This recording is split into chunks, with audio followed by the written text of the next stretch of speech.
What's good, everybody? This is Logan Ryan from Premier Basketball and Fitness Training, and I wanted to go over today what rate of perceived exertion is, also known as RPE. So without further ado, let's get into it.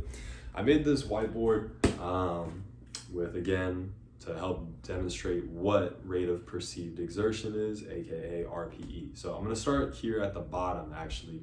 So rate of perceived exertion is how difficult you perceive an exercise to be.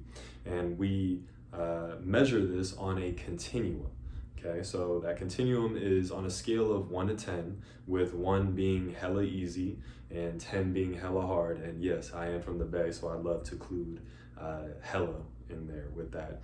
And then 5 would be median, right? Falling in between 1 and 10.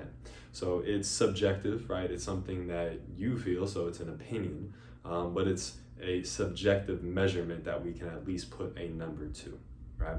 So I'm going to use 2 fictional characters that I created to demonstrate how to actually measure RPE. So there's Bob and Bill. Bob is someone who's pretty strong. He can squat 300 pounds one time on his 1 rep max. And then there's Bill, who can squat 100 pounds one time on his 1 rep max.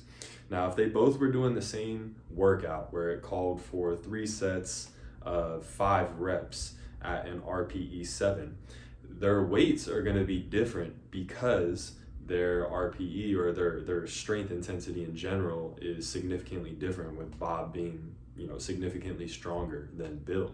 So an RPE 7 for 5 reps for Bob might be something like 200 pounds, right? Whereas for Bill, him doing a set of 5 reps with an RPE 7 might be something like 75 pounds, right? And that's because, again, it's relative. So for Bill, who can only squat 100 pounds, him having to do 5 reps with 75 pounds would feel pretty difficult, right? It would feel not quite at a 10, but definitely more than a 5, so it might be in that 7 range, right?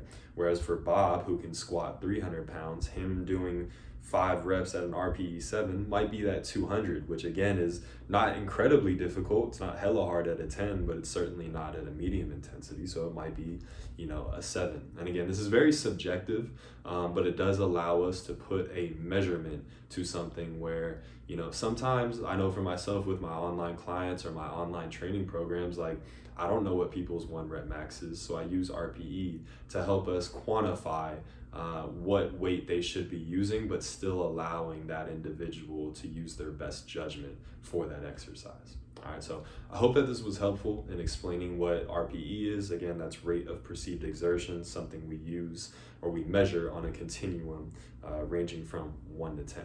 All right, so if you have any questions, feel free to comment below or message me on Instagram, or hit me up on my website, or shoot me an email at logan@premierbft.com.